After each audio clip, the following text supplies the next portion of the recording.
What's good, everyone? Welcome back to the show, man. Recap with Mo, where we getting ready to get into another episode breakdown of Tyler Perry's Ruthless. But before we get into this episode breakdown, make sure to like and subscribe to this channel so you don't miss shit snit that's going down right here, alright? So with that being said, let's go ahead and get into this episode. So the episode we're going to talk about tonight is season 4, episode number 10, titled Tonight is the Night. Alright, so the synopsis for this episode states that law enforcement takes a renewed interest in Lilo's disappearance. The Highest personally tortures Malcolm for information, and Marva orders Zane to assist in Lacey's punishment. Now that we got that out of the way, let's go ahead and get into this episode. Alright, so we start this episode back at the sheriff's office. Now, we see Desiree and Cal, they're talking to the sheriff who is now there, and they're pretty much telling him that, hey, we need to head back up there to the compound because we've got word from one of the senators that his son may be up there at the compound. And Mac and the sheriff is like, no, y'all don't need to do that at all because you're going to put people's lives in jeopardy. And they was like, okay, but we need to go on up there to make sure. We got a seated senator right now that's telling us to go take care of this. So we need to do our jobs. Well, Mac is like, look, no, I don't see that happening. We need to just hold off. So the sheriff pretty much tells them that, hey, y'all need to hold off. Let me go up there. And they was like, well, you're drunk. You toe up right now. He's like, yeah, I already know that. So I'll just go in the morning. So, of course, Cal is the fiery FBI agent. He's ready to pop off at any time, right? So while he's in the midst of getting angrier and angrier, the sheriff is like, look, I'm sick and tired of your attitude. You're coming at me as an asshole, and I don't really appreciate your attitude, nor old boy's attitude. And he was like, who you talking about? He said, I'm talking about Brian. And he was like, oh, well, did you know that Brian and his wife were found dead in his house? And he was like, what? Like he didn't know. Or maybe he didn't know. I guess we'll get to that later, right, Tyler? So he was like, well, you didn't know that? And he was like, hold on. Like, are you trying to blame me for that? And he was like, well, it seems like you had something against him. And he was like, no, I just know that you had just mentioned that, for starters, he had some issues mentally because he was going through a lot of crap with his wife. So he was like, oh, okay. So anyway, long story short, he pretty much says to them, hey, I will take care of it. Mac backs him up. And of course, Denise is like, look, Cal, go over there somewhere, sit down somewhere. We'll talk about it later. And Desiree pretty much tells them that, we'll just wait on the sheriff to go out there. So she pretty much tells them everything they want to hear. But when Mac leaves, she calls another agent over there to follow Mac, and she tells him not to follow up behind him too closely, right? So from there, she heads over to Cal, and he was like, why are you keeping an eye on Mac? And he was like, you don't believe that shit either. She was like, hell to the no. And then Cal was like, yeah, why in the hell were they on each other's side so much? So she was like, yeah, right. So he was like, well, I can't believe that we're waiting until the morning. She was like, who said we wait until the morning? So anyway, we head back over to the compound, and we see the Highest. He's headed towards the trailer, and we see the elder mother following behind him. So she gets his attention, and pretty much they're having this whole dialogue about Lacey, right? So the elder mother comes to the Highest to request, his wishes upon when do they want to start the experiment with Lacey and her punishment, right? So she asked him, do you want me to ask the man to start tonight? And of course, the Highest is like, I've changed my mind. And of course, Marva is like, hold on, what? And he was like, yes, I've changed my mind on having those who have been enlightened to seed her because I would rather my seed not to flow through Lacey, right? So Marva, she's a little concerned at this point because she was like, well, what the hell do you want me to do? And he turns around and he says, I would prefer for the ones who have not been enlightened to seed her. So that still filled her up because all she wants to do is give the Highest something that she cannot give him, which is a child. But not only one child, she wants 7 children for the Highest. But of course, not through her, but definitely through and definitely through Lacey, right? So when the highest tells her that, Marva she's elated, she's ready to go, she's skipping off. I ain't never seen her move that fast, man. So from there, we head over to the breakfast table. Now we see Ruth and Sister Bridget is coming up. So Ruth calls Bridget over there and she has a little sideline conversation with Sister Bridget. And she was like, oh, it's such a lovely day. Bridget ain't really trying to hear nothing from Ruth because she's still pissed off because she feels like Ruth is going to lay the hammer down on she and Lewis because they were getting their freak on over there in the trailer, right? So anyhow, Brother Lewis shows up in front of Ruth and Ruth is like, you good? He was like, yeah, I'm a little nervous though. She said, well, you shouldn't be. And he was like, well, why not? She said, well, I've decided to change my mind. And he was like, and she was like, well, which means I will tell your ass later. I will tell you where to meet. So he was like, okay. So anyhow, Sister Bridget is still standing there and she moves off to the side or whatnot. And our Sister Joan shows up and she was like, well, what was all of that about, right? And Ruth really doesn't want to tell her nothing. But Joan is like, if you hold out on me, then I will hold out on you. So, of course, Ruth is trying to find out what's happened to her child. So she was like, well, I thought he was out there, messing with one of the women. She was like, well, was he? She was like, well, I'm just keeping my eyes on him, right? So she was like, okay, what about your side? So she was like, well, I asked the elder mother where the children were, but she really doesn't know. So, of course, they conclude to the fact that everybody already knows that the only one who knows is the highest, right? Because there aren't any decisions made on the compound without the highest's, his permission, right? So from there, we see Dikhan and Marva. So Dikhan is like, where have you been, old woman? I've pretty much been looking all over for you. And of course, the elder mother had to put in his face that she was with the highest, all right? So she was like, look, the highest wants me to tell you to take the package out of the cooler. And he was like, well, look, I will get to it when I get there. So pretty much they do not like each other. You can already tell. And they're trying to one-up one another. But I don't know who's going to win this battle, but I'm intrigued about how it's going to go down. Anyway, the elder mother calls for Lacey to come over there, and she says, I want you to help me with the highest's meal, right? So she was like, yes, elder mother. So from there, since we're talking about the highest is now inside of the punishment trailer with Brother Malcolm. So Brother Malcolm is still lit up. Well, I don't want to use lit right now. He's still tied. He's still tied to the chair, the electrical chair right now, right? So he's asleep right now. So the highest comes over to make sure that he's still in the land of the living.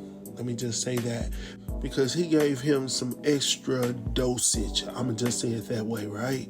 So he just wants to see, is he still in the land of the living? So, of course, Malcolm wakes up and he was like, yeah, what's good? Are you all right? Malcolm's not at himself. And he was like, are you my son? The highest says, yeah, I'm your son. And he was like, so how was it or whatnot? So Malcolm is like, oh yeah, it was good. The highest was like, see, you thought I was giving you too much. Malcolm was like, shit, you did give me too much, but it was Fido. And then so now the highest is like, well, you know what I've become to you, right? Just like I've become to the rest of these people on this compound. Malcolm is like, what is that? The highest says, I have become your God. I was like, oh, hell no, highest? I'm like, really? He said, call me the highest. And of course, Malcolm hesitated for a moment, but he was like, yes, your highest. I was like, he gone. So then he was like, look, I need you to tell me everything you know about what the FBI has on us. And I want all the daggone information, all right? And if you don't give me the information, then I'm going to have to do something to you, all right? So anyhow, from there, we see Dikhan, and he's walking over to the freezer, which has the lock on it. So I had forgotten that they had stuck Aaron's, crazy ass off into the freezer. In the previous episodes, he was trying to get Laura out, and Laura wasn't going nowhere because she said she waiting on her meal. She hungry. She got the munchies, boy. Like, gone to leave. So anyhow, Dikhan lets him out. Of course, Aaron is like, look, y'all trying to kill me. Dikhan is like, you gonna be good, man. You ain't frostbitten right now. You good. You almost there, but you good. You can still walk, get your ass up out, right? So from there, Dikhan says, look, I'm going to take you to a place where you can get warmed up and shit. So Dikhan takes this man over to a punishment trailer. And Aaron is like, oh, no. Dikhan is like, look, you good. It's hot in here. And he was like, please don't put me in here. Dikhan is like, yes, you're going to be all right. I'm going to talk to the highest. But he said, you are fortunate, though, because typically the highest don't let you out of the freezer. So it means you could be unalive right now. But the highest had grace on you. All right, so go ahead and call me Dikhan. And the rest of them, we're going to get you... we're going to get you wrapped up. You're going to understand the game real quick, Aaron. So anyhow, he goes into the punishment trailer. And then we head back over to the breakfast line, right? So we still see Sister Bridget and Ruth, and they're in conversation as they're cleaning the dishes, right? So Ruth is like, okay, how do you let him know you want to meet up? How did y'all do it? Well, Bridget is hesitant to tell her anything because she thinks that she's going to sleep with Lewis because she says she sees the way that Lewis looks at her or whatnot. So Ruth is like, what the hell? Like, do you think I would ever sleep with him? And I'm going to answer that question, yes. But of course, you wouldn't say that to Sister Bridget.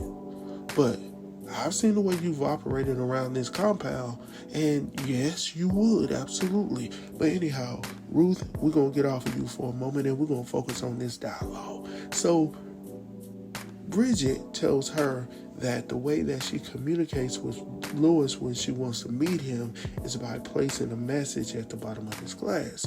So Ruth is like, well, I need you to show me how you do that, right? So anyway, we head over to the kitchen and we see Marva, and she's showing, what's her name? Zane, how to cook, how the highest likes his meals cooked, right? So Zane is watching everything while the elder mother is placing everything inside of the food because the highest likes it spicy, and Zane is playing the game. Oh, yes, elder mother. Yes, elder mother. This elder mother. And the elder mother is like just feeding into it, right? So she talks about Lacey. The elder mother brings her up, and Zane playing the game once again. She was like, ooh, I wish I could stomp on her face. The elder mother is like, really? And she was like, yeah.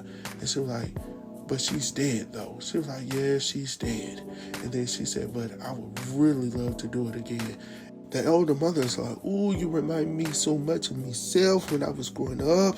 But whoop, whoop, whoop. So then she shares with her because of everything that Zane has shared with her about how she feels about Lacey.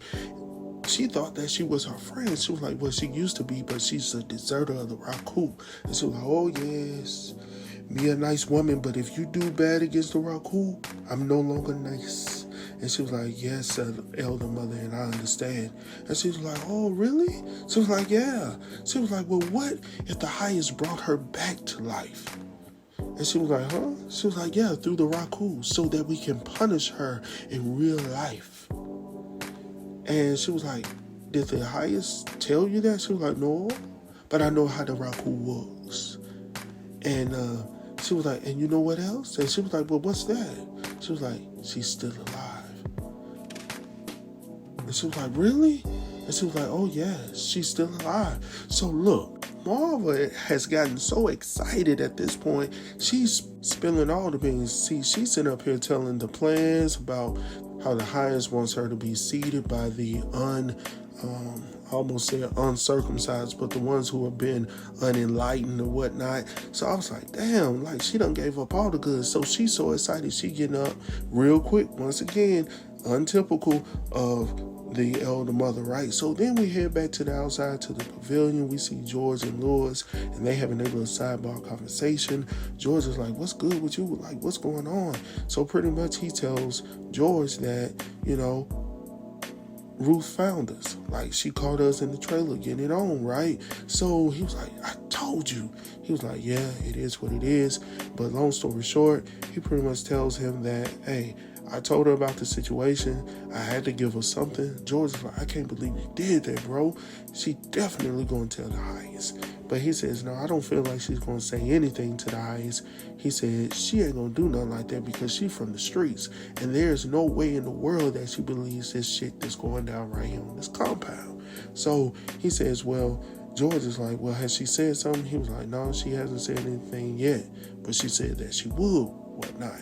So George still believes that, Ruth is part of the Raku. She believes in the Raku. So anyhow, Ruth comes over and she drops off a little cup of tea. And she says, no, this isn't for George. This is for Lewis, all right? George is like, see, she definitely with the Raku. Lewis is like, look, I don't know what she about, but if I had the chance, bruh, it would be on like popcorn. So anyhow, while they're in the midst of talking and whatnot, brother Manny comes over and he decides to sit down with him, and they were like, oh, look who decided to join us. So Manny pretty much tells him, look, I'm back, like, I want to know the plan or whatnot. George ain't buying it. He was like, ain't no way you can get back over here that quickly. You were just trying to get down with the Raku and be enlightened by the highest. And he was like, yeah, y'all were right about that. He was trying to get, get in deep. So so there's like, oh, so you didn't find out about that? He was like, hell no. So anyhow, George is like, look, I'm not trying to hear what you're talking about right now. Like, so he gets up and leaves, and Lewis is still sitting there drinking his tea or whatnot. And he pretty much tells Manny to just chill out, just wait, just be patient. He'll come back around. So in the midst of drinking and talking, Lewis lifts up his cup and he sees there's a message telling him that there's a meeting going down. So immediately he leaves, right? So when Lewis leaves, then comes River. River sits down with Manny. He was like, where are they going? Like, none of this is your business, River. Like, why in the hell are you constantly popping up, getting into people's business? Like, you're going to end up getting effed up around here. But anyhow, Manny's like, look, you need to get on somewhere. Like, why are you even talking to me? Get the hell on away from me, right? So he asked him how down below is doing. He was like, get the hell away from me. So River's like, okay, you got a little pushy. I'm going to go ahead and leave you alone. But before he gets up and leave, Manny's like, how did she cut me? And he was like, what are you talking about? He was like, I see the look on your face. All right? How did she cut me? River's like, I don't know about what you're talking about, right?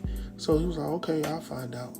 And River's like, no, you need to leave her alone before you end up getting punished by the Raku once again.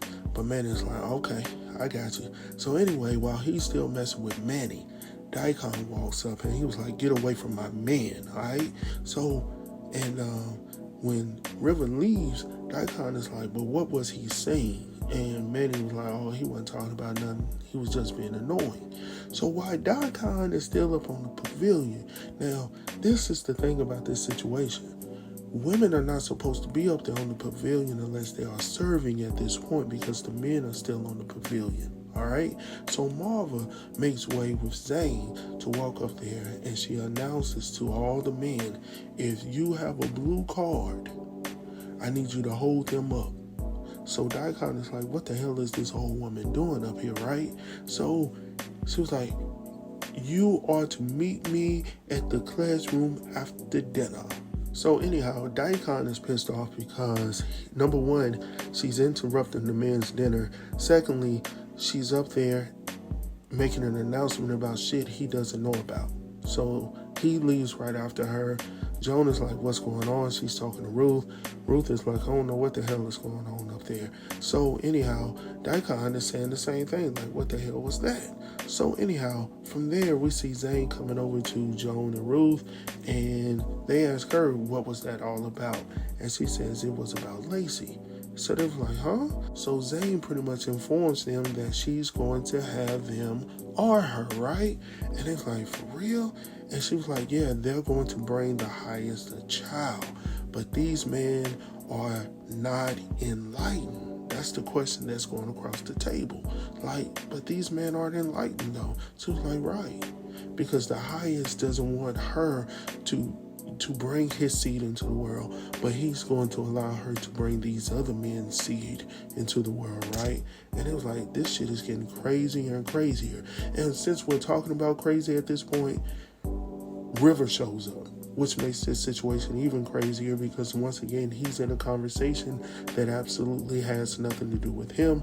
They tell him, why are you back here with the women when you should not be back here? But of course he's there. So they tell him, like, you need to get back to where you're supposed to be. River's like, look, I don't have nothing to do with what y'all talking about. All I want to know is if you have heard about what's going down with Lacey. All right.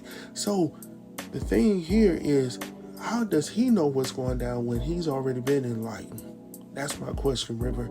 Secondly, what does this have to do with you? Because you're not going to be in the room with Lacey or these gentlemen. Secondly, here's the question that Ruth is, she's pondering right now. Is she going to hold up? She's talking about Lacey because Lacey knows a whole lot of shit. Is she going to hold up? And Joan is like, hold on, what are you talking about, Ruth? And she's like, is she going to hold up? Like, is she going to be able to keep her mouth closed, literally, about what we got going down when those folks come off in there? And she was like, look, you need to start off with that. Then say that. Don't say it the way you said it. Don't say it the way you said it. So anyway, Lacey was, not Lacey, damn, I keep wanting to call her Lacey. Zane is like, look, I've been encouraging her to stay strong, to hold on. Like, we're going to get you up out of here. And they were like, well, keep telling her that message, right? So anyway, we head over to the highest trailer where we see the older mother headed over there with a plate of food. And of course, Dikhan, who is pissed off at this moment because he doesn't know what's going down, is now approaching the older mother, telling her that she can't go inside of the highest trailer. Now, up until now, she's been able to do so. But now, Dikhan is on high alert because, number one, the money is inside the trailer. I do believe that, as well as he has some feelings towards the elder mother right now because she's withholding information and he wants to know about it. But of course, in true elder mother fashion, she ain't telling him shit. I'm just going to be honest. So he was like, look, if you want to know what your men are doing, you need to ask the highest. So he was like, oh, woman, you know how he talks. And she was like, look, I ain't got no time for it. So while they're in the midst of going back and forth, River pops up out of nowhere, once again in somebody else's conversation where he is not needed. And he was like, look, you need me to help? You need me to take it over there? She was like, no, I got it. I was standing right here because Dikhan is not allowing her, and he tells the security guard not to allow her to step foot onto the highest, on his grounds, right? So anyhow, the next thing we see are the soldiers. They're sitting out, and I assume that they're LPI agents because of what they're doing. They're camped out looking at the compound to see if anybody is moving along, right? So anyhow, we see Andrew's ass. Now, Andrew has been gone. He's trying to get back to the compound, so he says he handled some business for the highest and for Dikhan, so he's headed back. So these agents who are camped out outside of the compound looking for somebody walking around see him headed towards them directly. So when he comes up, he says, hey, y'all, hey, I'm an FBI agent. They say, are you still with us? He was like, look, if this is about the deputy or whatnot, I didn't hurt her. I just put her to sleep or whatnot. So anyhow, long story short, he gets in this whole altercation, this fight with the soldiers. Now, I don't know why in the hell he thought he was going to beat both of them at the same time. Bro, you're a little rusty right now. So anyhow, they pretty much apprehend him, handcuff him to the ground. So next we see Sister Ruth, and she creeping around, right? It's misty outside, and she comes up on this car, this old abandoned car in the back. So when she gets in there, she sees Brother Lewis, and he's sitting in there waiting on her. And she was like, how do you know about this car? And he was like, or how did you know how to get back here? He was like, shit, I know how to do this better than you do. And my response to that, Brother Lewis, is, I wouldn't be too certain.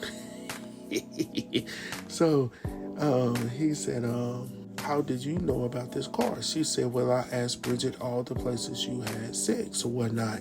So pretty much they go into this whole discussion about the plan to get the money and to get, Ruth's child and to get their asses up out of the compound. So he pretty much tells her their plan, and she was like, that's dumb as hell. What you need to do is do what I tell you to do, and we'll be able to get up out of here. And he was like, okay, how much you asking for? She says, what I want. Well, what I want is $300,000. He was like, well, that's the whole bag. See, he doesn't really know the full amount of money that they currently have on hand. He only thinks it's $300,000. So she requesting for 50,000 is just lowballing it right now because she knows it's a whole lot more than that, right? So he was like, well, we just pretty much gonna grab the money, we're gonna hit the highest up, and we're gonna make our way up out of here. She was like, that's dumb as hell. And I absolutely agree with Ruth, all right? So anyway, she tells him to, pretty much once they get the money, go ahead and put the gun to her head as well as to the highest's head, and take both of them hostage, but let her go first so she can go get her daughter and go get her friend's daughter as well, I'm assuming, because I don't think she's going to leave Tyler's daughter there. But go ahead and get her as well and get out of Dodge, all right? So from there, Lewis is like, okay, I can do that. I could do that. He said, I knew you weren't falling for this shit. But anyhow, so now we head to the outside of the compound and we see one of the Rockadoochies. They sitting up there with their binoculars and they walkie-talkie, and they actually see the FBI's cars approaching the compound. So they call that in to say that they're coming, the evil government is coming.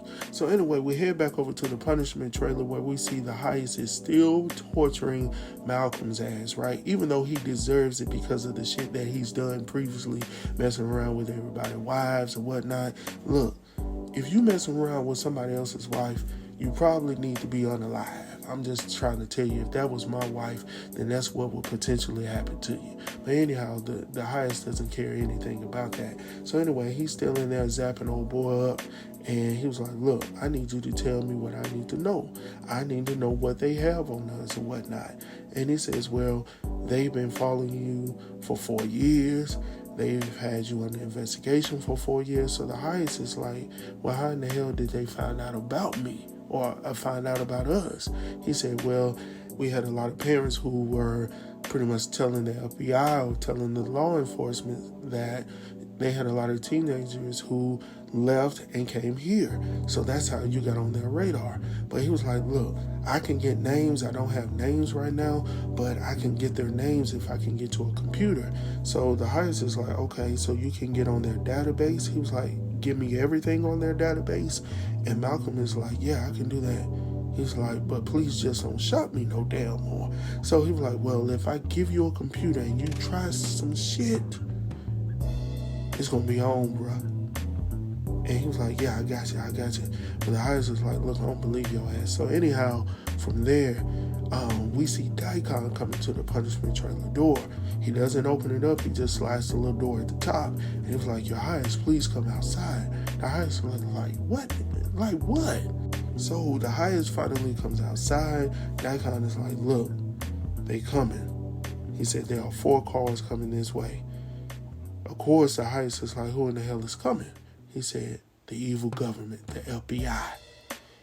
So he was like, what do you want us to do? The highest is like, what the hell do you mean?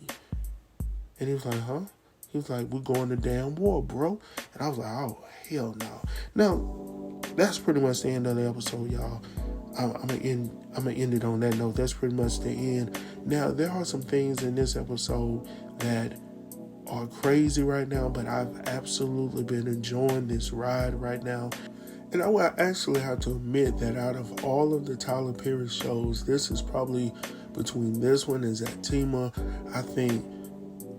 And then there's some other ones though, but on top of my radar right now, Ruthless is probably one of them. I really haven't gotten into the Oval much at all. A lot of people have reached out to me and told me to do some recaps on the Oval, so I probably will start doing it. I'm not sure how the writers' situation is going down, how that would affect Tyler Perry or the Tyler Perry Studio brand. So with that being said, man, let me know your thoughts, man. Do you think that the highest, when he says we're going to war, is this going to be a serious war where the highest is simply trying to buy himself time to get out? Because I honestly feel that he's still not there for the compound per se. I think he's playing this game. I think honestly, if he got too hot, that he would take the money and run. And I think that he would leave those other people to, defend for themselves. That's honestly how I feel about the highest at this point. But anyhow, let me know your thoughts down below, man. Get into the discussion. As always, like and subscribe to this channel so you don't miss shit snit that's going down right here, man. And I got a whole lot of other stuff coming your way as well. So please stay tuned. All right. Peace.